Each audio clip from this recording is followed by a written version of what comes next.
Hello again, it's Clinton here, and we are back with more Destiny. We are back after a prolonged absence. Well, prolonged as in 3 days maybe. I was out of the loop for 3.5 to 4 days. You may have heard about the distributed denial of service attack on both Xbox Live and PSN.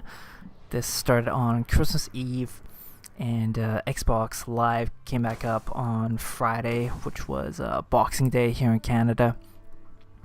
And PlayStation Network took about an extra day to sort things out, and then even then they did like a rolling start where they're only letting customers in specific regions get on little by little. Here in Canada, we kind of got the shaft. I got the sense that we were last in line to get the service back, get access back to PSN. I know a lot of our gaming brothers down in the States and overseas were getting on, even though, it's a little bit patchy still. People were getting disconnected, but they're still getting on. They were able to log into Destiny and check out the goodies that Xur was selling. It was really an opportune time because I saw some videos out there and they were previewing what Xur was selling.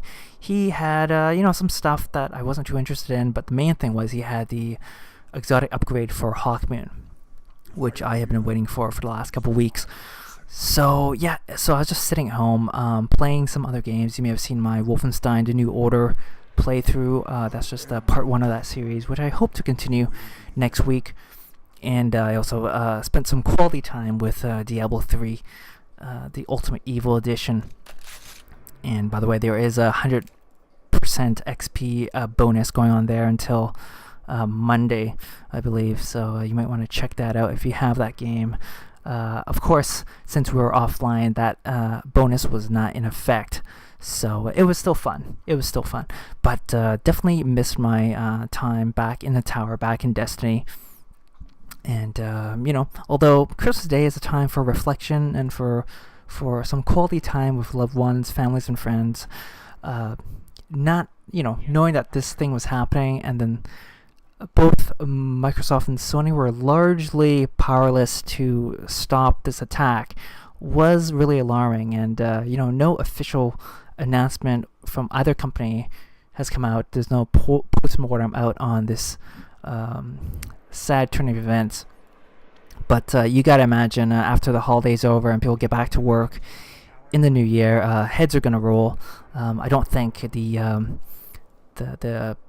staff that volunteered for the holiday hours at these respective companies, the network staff who pulled in the overtime and were probably busting their butts putting out the fires during the last few days, those guys are safe. I don't think they'll be penalized or punished, which is great. I mean, that's the way it should be.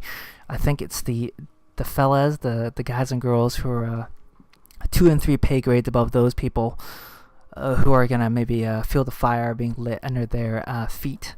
And there's going to be many stern meetings, I'm sure, in the new year about why this took place and why the proper precautions were not taken to prevent a bunch of what people like to refer to as a bunch of kids, living in their parents' basements, how they could just organize and just do a DDoS attack on these on the services put up by these large multinational software and hardware gaming companies.